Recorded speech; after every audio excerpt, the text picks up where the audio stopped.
Olá, meu nome é Juliana. Hoje eu e minha colega Eduarda vamos falar sobre a volta dos nacionalismos e extremismos políticos, que é um tema que tem grande relevância na atualidade. Eu vou começar falando sobre o Brasil, nosso país, que vem enfrentando grandes problemas com crises econômicas e políticas, além de um retrocesso na parte cultural e social.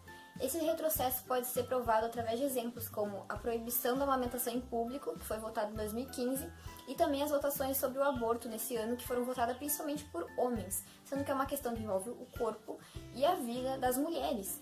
Mas vamos voltar um pouco para o nacionalismo. Ele estava muito presente no Brasil, principalmente na era Vargas, mas está voltando agora. Por quê? Justamente por esse período, essa fase de crises. Os brasileiros se sentem muito inseguros aqui dentro sobre a situação econômica e política do Brasil, e até os outros países veem com insegurança o Brasil. E um candidato que está sendo muito botado em pauta ultimamente é o Jair Bolsonaro.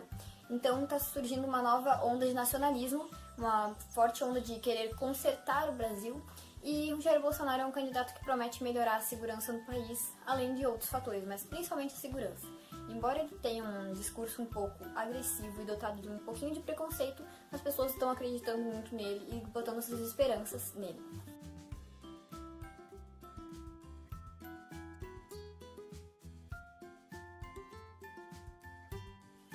Além do retorno do nacionalismo no Brasil, também podemos notar alguns sinais de extremismo no Oriente Médio. Isso ocorre pela diversidade étnica, que tem, por exemplo, persas, turcos, árabes e judeus no Oriente Médio, também pela diversidade religiosa, que há cristianismo, islamismo e judaísmo no Oriente Médio, e também pelas disputas territoriais. E às vezes as disputas territoriais estão ligadas aos conflitos religiosos. Um grande exemplo disso no Oriente Médio é a cidade de Jerusalém.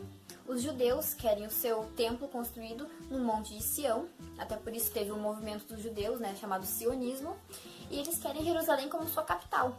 Porém, os palestinos, os árabes, eles também querem Jerusalém como sua capital e também tem templos em Jerusalém. Isso acaba gerando grandes conflitos lá.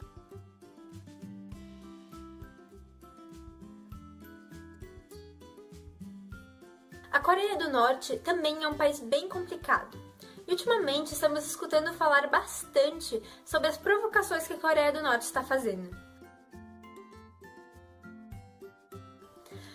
A Coreia do Norte tem influência do nacionalismo e do fascismo japonês, que foi adquirido na época do imperialismo.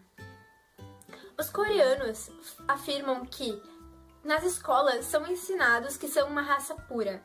E não necessariamente a população da Coreia seja nacionalista, porém lá eles têm um ditador que impõe isso a eles. A Coreia do Norte possui o maior exército proporcional à população mundial, mas eles têm um crônico desabastecimento. Então é uma situação bem complicada, porque a população está morrendo de fome, porém eles têm um bom exército.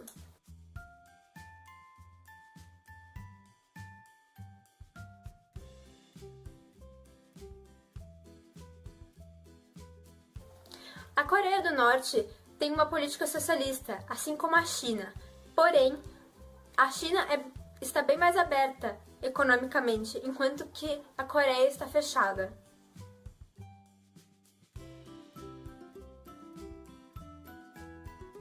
O Brexit. A saída do Reino Unido da União Europeia aconteceu por alguns fatores. Um deles foi que o Reino Unido acreditava que perdia soberania estando submetido às regras do bloco econômico. Outro motivo foi porque eles acreditavam que os imigrantes europeus custavam muito caro e eles impediam que alguns estrangeiros viessem para lá e eles sim ajudariam na economia.